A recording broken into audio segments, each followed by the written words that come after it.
Sir, ಇವಾಗ consumer ನಾನು ಹೇಳಿದೆ ನಿಮಗೆ ಎಲೆಕ್ಟ್ರಿಸಿಟಿ ಕನೆಕ್ಷನ್ ತಗೊಳ್ಬೇಕಾದ್ರೆ ಅವರು ಒಂದು ಅಪ್ಲಿಕೇಶನ್ ಫಾರ್ಮ್ ತಗೊಂಡು ಆ ಅಪ್ಲಿಕೇಶನ್ ಜೊತೆಯಲ್ಲಿ ಒಂದು ಅಗ್ರಿಮೆಂಟ್ ಫಾರ್ಮ್ ಅಂತ ಕೊಡಬೇಕು.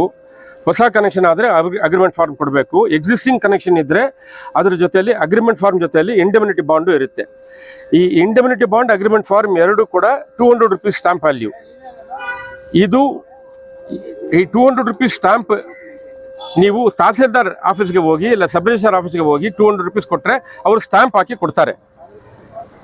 ನಮಗೆ ಗೊತ್ತಿರೋದು ಟೈಮಲ್ಲಿ 2014 ಅದು ಫ್ರಾಂಕಿಂಗ್ ಮಿಷನ್ ಮೂಲಕ Karnataka state license electrical contractors association ಅನ್ನೋರು ಲೈಸೆನ್ಸ್ ತಗೊಂಡು 2 license for agreement form indemnity bond ಎರಡಕ್ಕೂ ಇವರೇ ಪ್ರಿಂಟ್ ಮಾಡಿ ಅಪ್ಲಿಕೇಶನ್ ಫಾರ್ಮ್ನ ಅದ್ರ ಮೇಲೆ ಇವರು ಸ್ಟಾಂಪ್ ಹಾಕಿ ಇದನ್ನು ಕೊಡ್ತಾ ಇದ್ರು. ಸೇಲ್ ಮಾಡ್ತಾ ಇದ್ದಾರೆ. ಅದು ಎಷ್ಟಕ್ಕೆ ಅಂದರೆ ಎಕ್ಸಾರ್ಬಿಟೆಂಟ್ ಪ್ರೈಸ್ಗೆ ಅಪ್ಲಿಕೇಶನ್ನೇ ಸೇಲ್ ಮಾಡ್ತಾ ಇದ್ದಾರೆ. ಆಮೇಲೆ ಇನ್ನೂ ಸ್ವಲ್ಪ ತನಿಖೆ ಮಾಡಿ ನೋಡುವಾಗ ಅದು ಆ ಅಗ್ರಿಮೆಂಟ್ ಫಾರ್ಮ್ ಇಂಡೆಮಿನಿಟಿ ಬಾಂಡ್ ಈಸಿಯಾಗಿ ಡೂಪ್ಲಿಕೇಟ್ ಮಾಡ್ಬೋದು ಅಂತ ನಮಗೆ ಗೊತ್ತಾಯಿತು. ಸೊ ಎರಡೂ ಇಶ್ಯೂನ ನಾವು ಮೆಸ್ಕಾಮ್ಗೂ ಹೇಳಿದ್ವಿ, KARCಗೆ ಹೇಳಿದ್ವಿ, ಆಮೇಲೆ ISN ಪ್ರಸಾದ್ ಅಂತ ಫೈನಾನ್ಸ್ ಸೆಕ್ರೆಟರಿ ಇದ್ದರು ಅವ್ರಿಗೂ ಹೇಳಿದ್ವಿ. ಆಮೇಲೆ ಅವರು IG ರಿಜಿಸ್ಟ್ರೇಷನ್ ಸ್ಟಾಂಪ್ಸ್ಗೆ ಬರೆದ್ರು.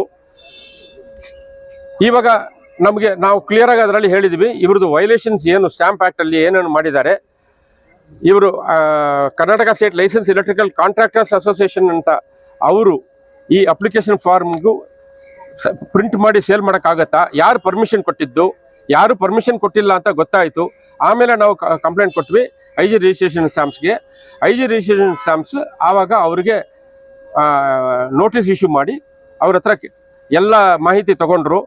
ಆವಾಗ ಗೊತ್ತಾಯಿತು IG ರಿಜಿಸ್ಟ್ರೇಷನ್ ಸ್ಟಾಂಪ್ಸ್ಗೆ ಇವರು ಬಂದು ಸುಳ್ಳು ಹೇಳಿ ನಮ್ಮ ಹತ್ರ ಇದು ಲೈಸೆನ್ಸ್ ತೊಗೊಂಡಿದ್ದಾರೆ. ಆಮೇಲೆ ಸ್ಟಾಂಪ್ಸ್ ಆ್ಯಕ್ಟ್ ಪ್ರಕಾರ ಇವರು ತುಂಬ ವೈಲೇಷನ್ಸ್ ಮಾಡಿದ್ದಾರೆ ಅಂತೆಲ್ಲ ಗೊತ್ತಾದ ಮೇಲೆ ಅವರೇ ಲೈಸೆನ್ಸ್ ಕ್ಯಾನ್ಸಲ್ ಮಾಡಿಬಿಟ್ರು. ಆ ಸಮಯದಲ್ಲಿ ನಾನು ಹೇಳಿದ್ದೀನಿ ಈ ಇಂಡೆಮಿನಿಟಿ ಬಾಂಡ್ 200 ರೂಪೀಸ್ ವ್ಯಾಲ್ಯೂಗೆ ಇತ್ತು, ಬಟ್ ಇವರು 100 ರೂಪೀಸ್ಗೆ ಪ್ರಿಂಟ್ ಮಾಡಿ ಸೇಲ್ ಮಾಡ್ತಾ ಇದ್ದಾರೆ. ಇದರಿಂದ ಕೂಡ ತುಂಬ ಲಾಸ್ ಇದೆ. ಸೊ ಎಷ್ಟು ಲಾಸ್ ಇದೆ ಅಂತೆಲ್ಲ ಹೇಳಿ ನೀವೇ ತನಿಖೆ ಮಾಡಬೇಕು ಅಂತೆಲ್ಲ ಹೇಳಿದ ಮೇಲೆ ಅವರು ಆರ್ಡರ್ ಪಾಸ್ ಮಾಡಿದ್ರು ಆಗಸ್ಟ್ 2015. ಈ ಲೈಸೆನ್ಸ್ ಕ್ಯಾನ್ಸಲ್ ಮಾಡಿದ ಮೇಲೆ ಇವರು ಹೈಕೋರ್ಟ್ಗೆ ಹೋಗಿ ತಿರ್ಗಾ ಒಂದು ರಿಟ್ ಪಿಟಿಷನ್ ಫೈಲ್ ಮಾಡಿ ಒಂದು ಇಂಟ್ರಿಮ್ ಆರ್ಡರ್ ಮೂಲಕ ತಿರ್ಗಾ IG ರಿಜಿಸ್ಟ್ರೇಷನ್ ಅವ್ರಿಗೆ ಗೊತ್ತಿದೆ ಇದು ವೈಲೇಷನ್ ಆಗಿದೆ ಅಂತ. ಆವಾಗ ಕೂಡ IG ರಿಜಿಸ್ಟ್ರೇಷನ್ ಅವರು ಬಂದು ಹೈಕೋರ್ಟ್ಗೆ ಈಸಿಯಾಗಿ ಹೇಳಿರ್ಬೋದು ಈ ಥರ ವೈಲೇಷನ್ಸ್ ಆಗಿದೆ, ನಾವು ಅವ್ರಿಗೆ ರಿನ್ಯೂ ಮಾಡಿ ಕೊಡೋದಿಲ್ಲ ಅಂತ. ಬಟ್ ಯಾವ ಥರ ಅಬ್ಲಿಗೇಷನ್ ಇದೆ ಗೊತ್ತಿಲ್ಲ. ಆವಾಗ ಇರೋದು IG ರಿಜಿಸ್ಟ್ರೇಷನ್ ಸ್ಟಾಂಪ್ಸ್ ನನಗೆ ಫೋನ್ ಮಾಡಿ ಹೇಳ್ತಾರೆ ನಮಗೆ ತುಂಬ ಪ್ರೆಷರ್ ಇದೆ, ನಾವು ರಿನ್ಯೂ ಮಾಡಿ ಕೊಡ್ತೀವಿ ಅಂತ ಹೇಳಿ ರಿನ್ಯೂ ಮಾಡಿ ಕೊಟ್ಬಿಟ್ರು. 2015ಗೆ ರಿನ್ಯೂ ಮಾಡಿ ಕೊಟ್ಟಿದ್ದನ್ನ 2019 ತನಕ ವಿತೌಟ್ ಕೋರ್ಟ್ ಆರ್ಡರ್ ರಿನ್ಯೂ ಮಾಡಿ ಕೊಡ್ತಾ ಇದ್ರು. ಬಟ್ ಸೊ 2002 ಕೊಟ್ಟಿದ್ದ ಲೈಸೆನ್ಸ್ 2019 ತನಕ ರಿನ್ಯೂ ಆಗಿ ಇದು ಡೂಪ್ಲಿಕೇಶನ್ ಆಗೋದಕ್ಕೆ ಸಾಧ್ಯ ಇದೆ ಅಂತ ಗೊತ್ತಾದ ಮೇಲೆ ಕೂಡ ಇವರು ಕೊಡ್ತಾ ಇದ್ರು ಅಂದ್ರೆ ಎಷ್ಟು ಲಾಸ್ ಆಗಿರಬೇಕು ಗೌರ್ಮೆಂಟ್ಗೆ. ಇದು ನಮಗೆ ಗೊತ್ತಾಗಿ several hundreds and thousands of crores loss ಆಗಿದೆ ಸ್ಟೇಟ್ಗೆ.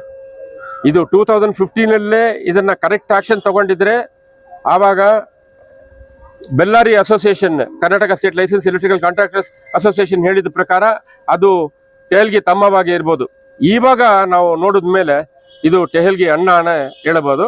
ಖಂಡಿತ ಒಂದು ಇವಾಗ ಹೈಕೋರ್ಟ್ಗೆ ಇವಾಗ 24/10ಗೆ ಸ್ಟೇಟ್ ಗೌರ್ಮೆಂಟ್ ಎಲ್ಲ ಸಬ್ಮಿಟ್ ಮಾಡಬೇಕು. ಅಡ್ವೊಕೇಟ್ ಜನರಲ್ ಹೇಳಿದ್ದಾರೆ ಸ್ಟೇಟ್ ಗೌರ್ಮೆಂಟ್ ಹತ್ರದಿಂದ ಎಲ್ಲ ಮಾಹಿತಿ ಕಲೆಕ್ಟ್ ಮಾಡಿ ನಮಗೆ ಸಬ್ಮಿಟ್ ಮಾಡಬೇಕು ಅಂತ. ಆವಾಗ ಅದು ಗೊತ್ತಾಗಿ ಹೈಕೋರ್ಟ್ ಬಂದು SIT ಫಾರ್ಮ್ ಮಾಡಿ ತನಿಖೆ ಮಾಡಿದ್ರೆ ಆವಾಗ ಸತ್ಯ ಹೊರಗೆ ಬರುತ್ತೆ ಇದು ಟೆಹಲ್ಗಿ ತಮ್ಮನ ಅಣ್ಣನ ಅಂತ. ಸರ್, ಇದರಿಂದ ಯಾರಾದ್ರೂ ಒಬ್ಬ ವ್ಯಕ್ತಿ ಏನಾದ್ರು ಇದ್ದಾರಾ? ಇದು ಕಮಿಟಿ, ಇವಾಗ Karnataka state license electrical contractors association ಒಂದು ಕಮಿಟಿ ಫಾರ್ಮ್ ಆಗುತ್ತೆ ಪ್ರತಿ ಒಂದು ವರ್ಷ. ಆ ಕಮಿಟಿ ಅವ್ರಿಗೆ ಲಾಭ ಆಗುತ್ತೆ, ಅದರಿಂದ ಮಾಡ್ತಾ ಇದ್ದಾರೆ. ನೀವು Karnataka state license electrical contractors association ಅನ್ನೋದು ಈ ಬರೀ ಫೇಕ್ ಸ್ಟಾಂಪ್ ಪೇಪರ್ಸ್ ಅಲ್ಲಿ ಮಾತ್ರ ಯಾವುದು ಕಮಿಟಿಯ ತಿಂದಿದೆ ಬೇಕಾದಷ್ಟು.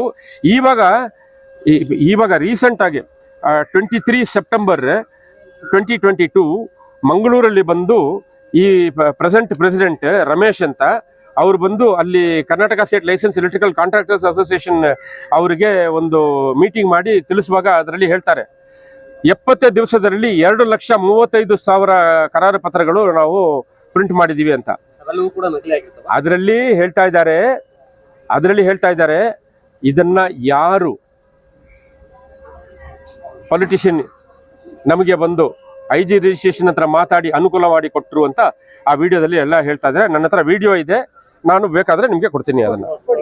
ರಾಜ್ ಅಂತ, ನಾನು retired journalist, photo journalist from the Hindu Mangalore. And ಇವರು ಹನೀಫ್ ಸಾಹಿಬ್ ಪಾಜಿಪಳ್ಳ ಅಂತ ಆಕ್ಟಿವಿಸ್ಟ್ ಮಂಗಳೂರಿಂದ. ಇವರೇ ಮಂಗಳೂರಲ್ಲಿ FIR ಫಸ್ಟ್ 2017